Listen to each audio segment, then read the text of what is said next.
Welcome to Board Games Are Life. I am Matt Sellers. I'm Davin Addison. Today we're taking a look at Shadowhunters. This is a 4 to 8 player deduction game where every player gets a secret card, a character card, and they are either on a team of the Shadows, the Hunters, or the neutral characters. And this is a game that takes place in a devil-infested forest, and everyone's trying to figure out who's who, and you are trying to eliminate the players that are not on your team. Let's go ahead and take a look at how this plays and at the components. We'll be right back to let you know what we think. So as I've already said, this is a 4 to 8 player game. So you've got the 8 different colors here, and you've also got these markers here. And every player will get 2 of these. There's 2 markers to every player. 1 marker will be used to move around the board, and the other marker will be placed here to keep track of your damage as the game goes on. You'll be moving around the damage mark as you take damage. So I'll go ahead and talk about the board a little bit. First, you've got these 6 different cards that will be used in every game. And you can see the artwork on these is phenomenal. I like it a lot. You've got a hermit's cabin, a cemetery, the church, underworld gate, the erstwhile altar, and the weird woods. And each of these spaces that you travel to will give you something different. These will let you draw a hermit card. You can draw black cards, white cards. You can give damage to other people. You can steal equipment cards. There's just every place you go is going to have a different effect. Also, I'm going to go ahead and show you some of the black cards right now. So when you draw a black card, it will either say a single use or equipment on it. If it's single use, it happens right away, and then it's gone. The equipment you can hold on to as long as you want, or you can discard it whenever you want. So I'll show you some of the stuff you'll be collecting first. You're going to get an axe.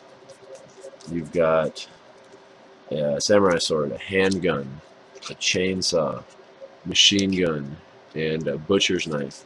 You've also got things in here like vampire bats that will give 2 damage to someone, let you heal one of your own. You've got a diabolic ritual, which if you're a shadow, you can reveal yourself and heal all of your damage. So there's a lot of different things going on in here. The theme usually is to cause damage and harm to other players. Contrasting this deck, we have the white cards, which will have things like a rosary and a first aid kit and a flare of judgment, mystic compass. You've got different things in here that are usually themed to help you heal damage or potentially heal somebody else's damage. And then the last kind of deck of cards we have is the hermit cards, and these are completely different from the white and the black cards. White and black cards are single use and equipment cards that everybody sees, everybody knows what they are. These are cards that, like this card, I can play this card, I can give this card to you. And so the way these work is I get to draw it and give it to a different player. And so if I gave this to you, you would have to show me your character card so I would know exactly who you are. There's other ones in here like, I'll bet you're a hunter or a shadow, and if so, do this. And if you are one of those 2 things, and I see you do that, I know that you're not a neutral, I can eliminate that. There's also ones in here that are more helpful, like, I bet you're a shadow, if so, take 2 damage. So I give this to you. If you take 2 damage, I know that you're a shadow. There's also ones in here, like, I'll bet your health points is 11 or less, and you have to take a damage. So a lot of different things in here that usually will let you, always will help you decode, decipher who other players are, so you can find out who's on your team, and more importantly, who's not on your team.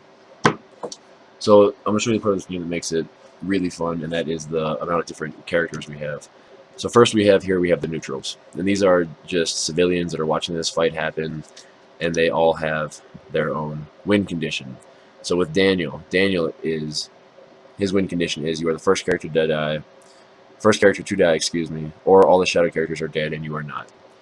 You've got Allie, who, if she's not dead when the game is over, she wins. All of these characters have their own different win condition.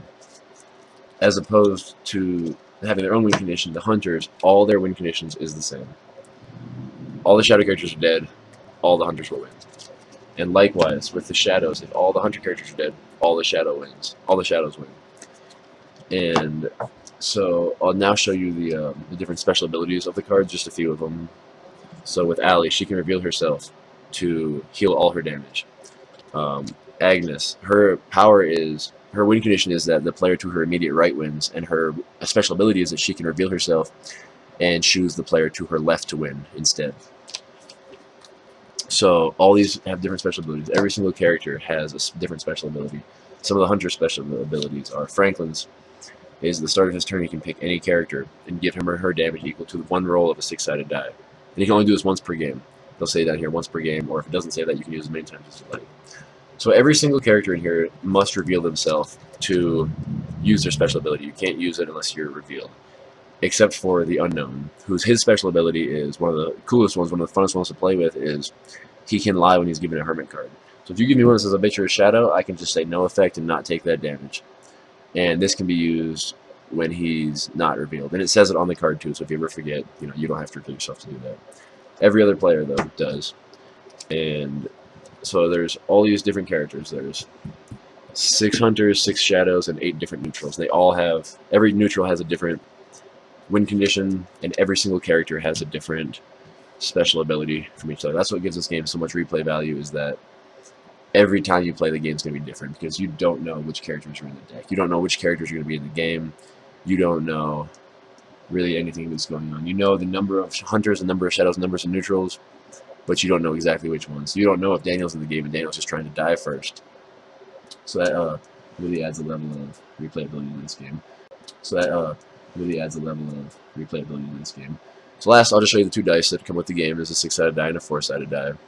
And these are used to move around the board, and they're also used to attack. All right, you guys, that's how the game plays a little bit. Those are the components. Let's let you know what you think. Davin, start us out with this one. What do you think about this game? It's a great party game. The more people you have, the better it is. I mean, 8 people is ideal. 8 people really lets this game shine. If you're having an 8-person party ever, play this game, because it is phenomenal. It is a really good game.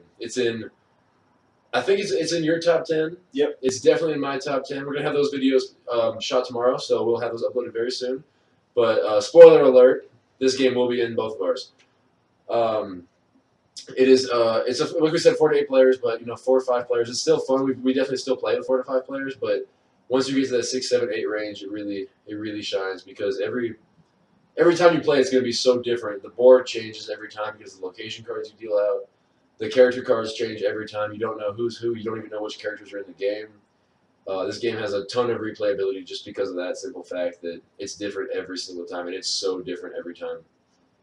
You got anything else to add to this one, Davin? Oh, it's a great game. I mean, there's nothing wrong with it. Fundamentally, it's just a great game. It plays very well. We've had one issue with the rules one time, and we solved that one pretty quick. But yeah, the rules read out really well. They're really easy to understand, easy to follow along. If you don't understand those, though, we will be posting a rules video eventually. We're also going to have a playthrough of this posted.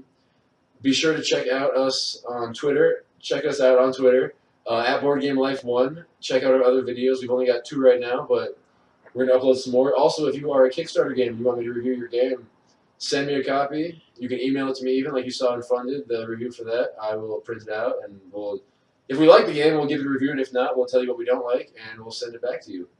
So thanks again for watching at BoardGameLife1. Check us out, and be sure to check out our other videos.